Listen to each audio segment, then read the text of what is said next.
এখানে আমি আর থাকবোই না, আর থাকবোই না। আমি এখানে সব নিয়ে আমি চলে যাব। আমার জন্য রাজু ভাইয়ের আজকে এই অবস্থা, সব টাকা শেষ হয়ে গেছে আমার চিকিৎসা করতে করতে। আমি থাকবো না, রাজু ভাইকে মুক্তি দিয়ে গেলাম। বন্ধুরা, ডগি কি সত্যি সত্যি চলে গেল রাজুর কাছ থেকে? যদি জানতে হয় তাহলে ভিডিওতে একটা লাইক, সাবস্ক্রাইব এবং কমেন্টে আল্লাহর নামটি লিখে যাও। এই ডগি, এই ডগি, তুই বাইরে কেন? তাড়াতাড়ি ভিতরে আয়, তোকে তো ঠান্ডা লাগবে। এই ঠান্ডার মধ্যে তুই আরো অসুস্থ হয়ে পড়বি। তাড়াতাড়ি ভিতরে আয় বলছি।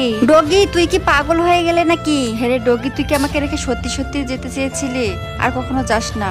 সবাই ডগির জন্য দোয়া করবেন। ডগির চিকিৎসা করতে অনেক টাকার প্রয়োজন। এখানে আমি আর থাকবোই না, আর থাকবোই না। আমি এখানে সব নিয়ে আমি চলে যাব। আমার জন্য রাজু ভাইয়ের আজকে এই অবস্থা, সব টাকা শেষ হয়ে গেছে আমার চিকিৎসা করতে করতে। আমি থাকবো না, রাজু ভাইকে মুক্তি দিয়ে গেলাম। বন্ধুরা, ডগি কি সত্যি সত্যি চলে গেল রাজুর কাছ থেকে? যদি জানতে হয় তাহলে ভিডিওতে একটা লাইক, সাবস্ক্রাইব এবং কমেন্টে আল্লাহর নামটি লিখে যাও। এই ডগি, এই ডগি, তুই বাইরে কেন? তাড়াতাড়ি ভিতরে আয়, তোকে তো ঠান্ডা লাগবে। এই